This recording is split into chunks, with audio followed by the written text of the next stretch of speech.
Hi everyone, welcome back to my channel. This is Josie's Point of View, where we focus on human interest stories from the Carolinas and beyond. Today it's Wednesday and it's March the 17th, 2021. Thank you so much for tuning in. Our story today comes from Camper Lejeune in North Carolina. Take a look at the headline. And it reads, U.S. Marine sentenced for illegally trafficking guns to Haiti. I'll provide you with a summary here, and as always, I'll place links to a few of the full articles in the description box. Well, today we're talking about this man. His name is Jacques de Rocher, age 34, and he's a Haitian-born naturalized U.S. citizen. He was also a sergeant in the Marine Corps and stationed at Camper Lejeune, North Carolina, as a Marine gunner. And prior to that assignment, he was at the Marine Corps base in Quantico, Virginia, where he was a marksman instructor. So based on his job description, he had a very close handling with guns and ammunition. Well, after a trial in the summer of 2020, DeRocher was sentenced last December after being found guilty of illegally smuggling firearms from the United States to Haiti. He was initially charged back in November of 2019, and then in the summer there was a trial, and in December he learned of his sentence. And this is what I've been able to find out about this case. On November the 12th of 2019, the Rocher flew on an American airline flight from Miami to Haiti and attempted to pass through customs with 6 pieces of luggage containing 8 weapons, body armor, and ammunition. The first clue to illegal activity was when he refused to open the suitcases for inspection, and then he became very agitated when Haitian customs official insisted that he had to open those suitcases. Now, because of an agreement between Haiti and the U.S. government, individuals are not permitted to enter Haiti with ammunition or guns unless you have a license and you have a permit, and this gentleman did not have either one in his possession. He told them that he was on official U.S. military business, and in his suitcase, he had a Marine Corps Lieutenant Colonel uniform with his name sewn on the name tag area, leading them to suspect that, to suggesting really that it was his uniform, but it was all a lie. And when he was unable to explain himself, he was detained for further questioning. Now, this is an actual picture of the guns that the customs official in Haiti found in his possession, and that's him at the right sitting there waiting while they went through his luggage. Now, the day after he was detained in Haiti, the Navy got involved, and they first started tracing the firearms DeRocher had in his possession by checking their serial number. I guess they wanted to make sure they weren't stolen. And then they began rummaging through his trash and checking his home at Camp Lejeune after they had obtained a search warrant. Officials said in his trash at home they found a receipt of a local gun shop in Jacksonville where at least one of the weapons were purchased. They also found 3 gun cases that matched 3 of the guns seized at the airport. And it was also stated they found receipts. So it did not appear that he stole the weapons. There was evidence that many of them were purchased.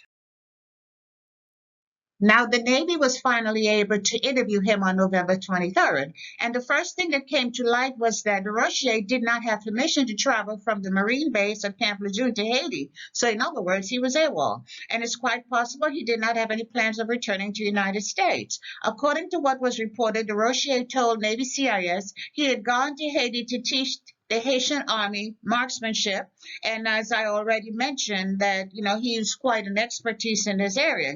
He also said he probably suspected that he would be arrested, and he was planning to use that visit to make a political statement. But his ultimate plan was to train the Haitian Army and one day become president. And apparently he had another accomplice, another soldier from the United States, identified only by the initial KI, who was also traveling with him.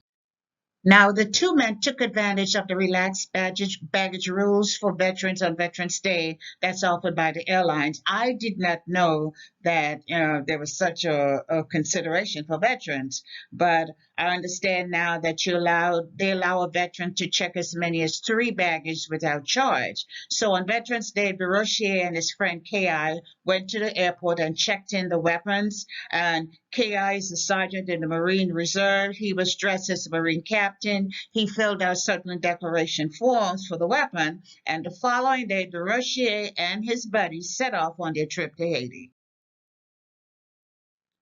And as I already mentioned, his elaborate scheme did not work because when he arrived in Haiti, the customs official detained him.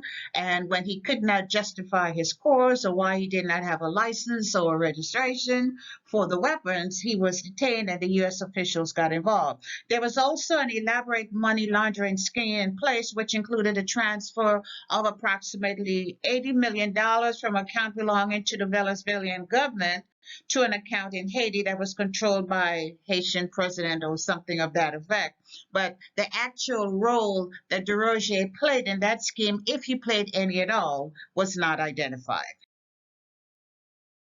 So Navy CIS, in conjunction with the U.S. Marshal's Office, charged DeRochier with conspiring to illegally export and smuggle firearms and other controlled equipment from the United States to Haiti, as well as transporting firearms without a license, and after a 3-day trial, he was found guilty.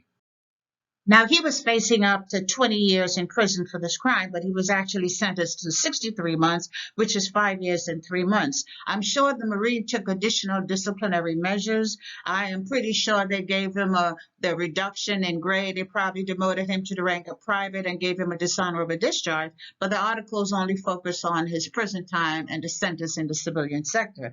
And it just shows you how sometimes blinded ambition can make you make stupid decisions. In his mind, he probably was trying to get over there, and of course it was the prestige of pretending that he was a senior Marine officer on military mission, bringing in guns and then trying to do whatever he can. Like he said, he was trying to become president of Haiti one day. Unfortunate for him, but now he's got 5 years and a couple months in prison to think about it. And that's all I have for you right now. Feel free to leave me a comment and let me know what you think about this video. And by all means, feel free to like it, to share it. And if you haven't done so already, I want to invite you to subscribe to my channel by clicking on that red subscribe button on the bottom right-hand corner of your screen. And if you click on this notification bell right here, you'll be the first to know whenever a new video is uploaded. I thank you for watching, and I'll talk to you soon. Bye.